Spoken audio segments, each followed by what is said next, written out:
Hello, my name is Viviana Rivera and I am part of SLP 282 Fall Quarter 2021, and I'm here to present my final.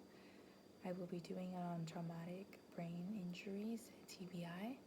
I'll be explaining all about it to someone who would not know what a TBI is and how that can affect language, speech, and swallowing. Okay, so let's get started. Okay, so what is TBI? So, according to the Mayo Clinic, traumatic brain injury usually results from a violent blow or jolt to the head or the body. An object that goes through brain tissue, such as a bullet or a shattered piece of skull, can also cause a traumatic brain injury.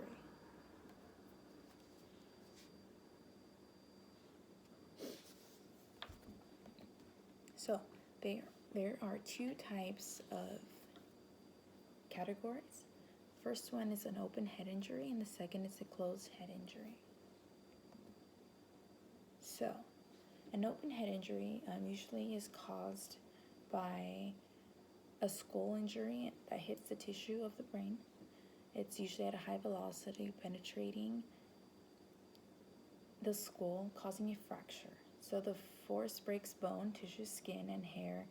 And the hair creates an environment where there is greater risk for the infection. Number two is closed head injury. The tissue usually remains intact, although the object of the substance did not enter the tissue of the cavity, so that's why it's a closed head injury.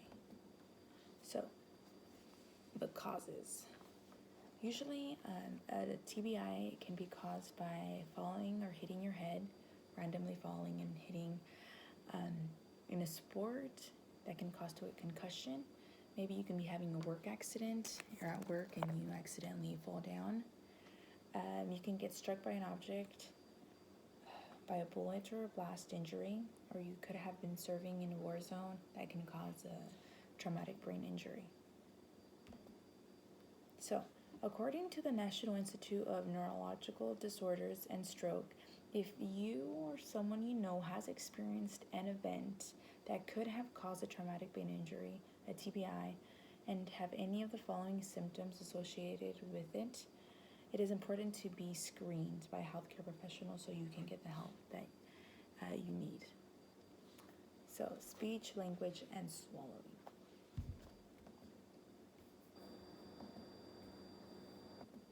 So, for speech, your speech can be affected by a TBI because speech is produced by, your speech can be affected by an injury.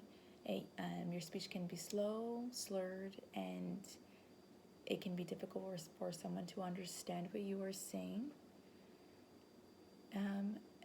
For language, problems often include word finding, difficulty, poor sentence formation, and lengthiness in a sentence or when you are speaking. For swallowing and chewing, difficulties are known as dysphagia. So, an augmentative and alternative communication device, an AAC device that there is, I found online on AsiaWire. They propose a general framework to be considered for an AAC device. They recommend that individuals with TBI go through an assessment, and this will help their framework, so you can decide what kind of AAC device best fits your needs. There are 3 groups of patients with TBI who can benefit from an AAC device, and those are emergent communicators, transitional communicators, and long-term communicators. I found an AAC device that I feel would work well for someone who has experienced a TBI, and that was on Line Graphica.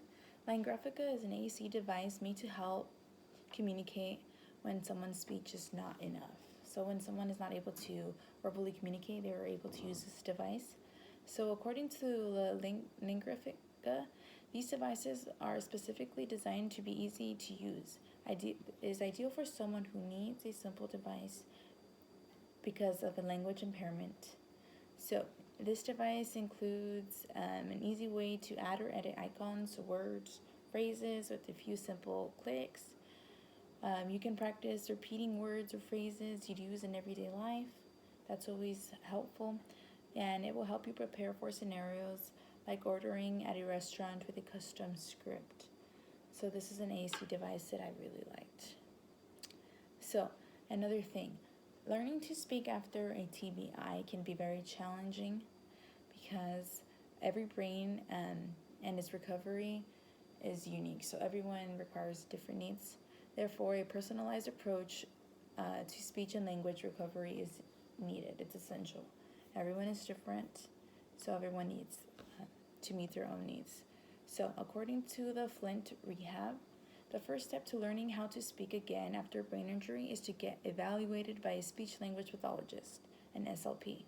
They will assess your speech functions, determine what type of speech disorder you have, and develop a personalized plan.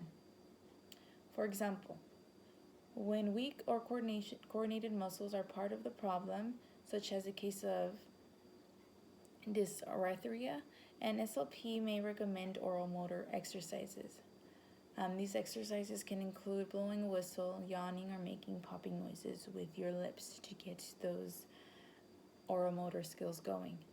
While someone who experiences difficulties remembering words, they may need practice with calling out words that belong in a certain category, so they might need like memory practices and all that. So that is all for my presentation. Thank you.